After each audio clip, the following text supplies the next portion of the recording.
जय हिंद, जय भारत, वंदे मातरम।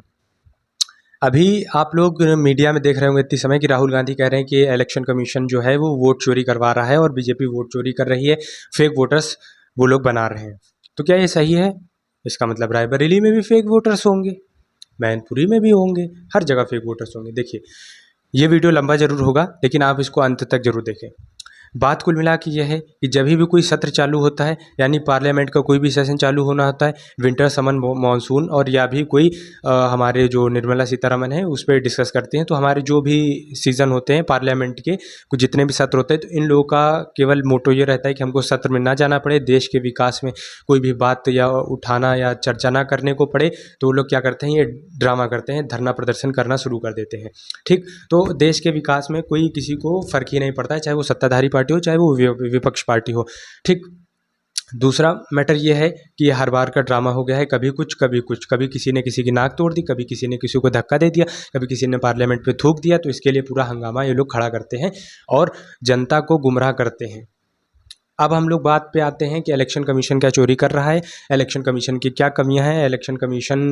क्यों बदनाम हो रहा है। तो देखिए,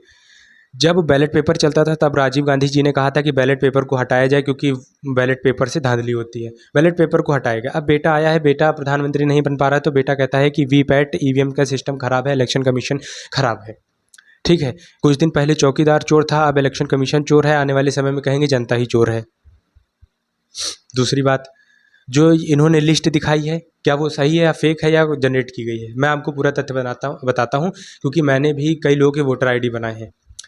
मैं जिस गांव से आता हूं या जिस गांव में रहता हूं, वहां पे मैंने दसियों लोगों के वोटर आईडी, कई लोगों के वोटर आईडी बनाए हैं, क्योंकि वो लोग वोटर आईडी नहीं बना पाते हैं, मैं वोटर आईडी बनाना जानता हूं, तो मैंने उनके वोटर आईडी बनाए हैं।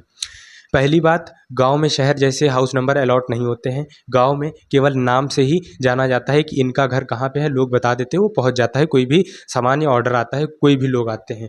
यहाँ पे शहरों में क्या है कि हाउस नंबर चलता है, वहाँ पे किसी का कोई भी हाउस नंबर नहीं होता है गांव में, तो जो वोटर आईडी बनाने के टाइम हाउस नंबर पूछता है तो वहाँ पे हाउस नंबर 0 डाला जाता है। मैंने भी अपने वोटर आईडी में हाउस नंबर 0 डाला है, सबने अपनी वोटर आईडी में, जितने भी गाँव के लोग हैं जहाँ पे हाउस नंबर अलॉट नहीं है, उन्होंने हाउस नंबर 0 डाला है।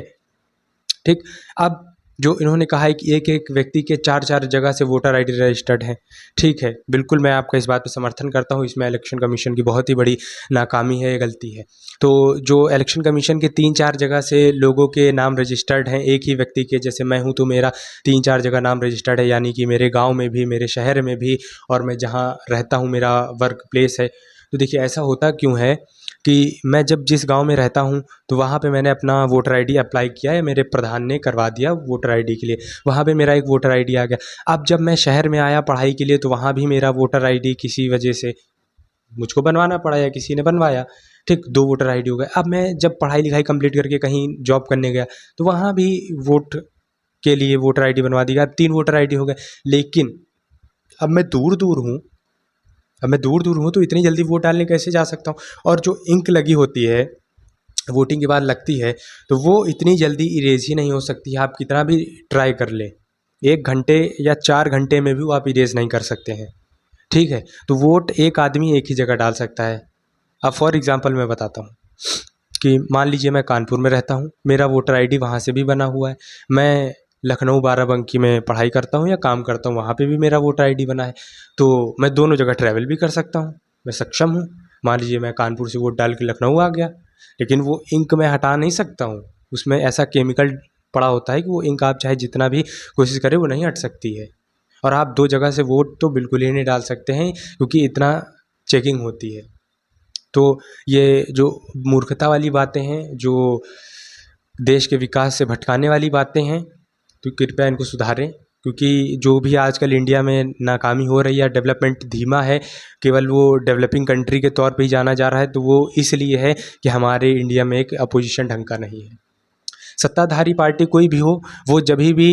जानती है कि हमको अपनी गद्दी या उनकी सीट जाने की कोई भी शंका नहीं रहती, तो वो मनमानी करते हैं, घोटाला करते हैं, अपना मनमाना काम करते हैं, वो जनता को नहीं देखते हैं क्या सुख है क्या दुख है, वो केवल अपने मन मर्जी से चलते हैं। और जहाँ कहीं भी अच्छा विपक्ष होता है तो देश डेवलप की ओर जाता है, या वहाँ के लोग सभ्य हों, लेकिन यहाँ के लोगों को केवल धर्म जाति के नाम पे बांटा जाता है और उनके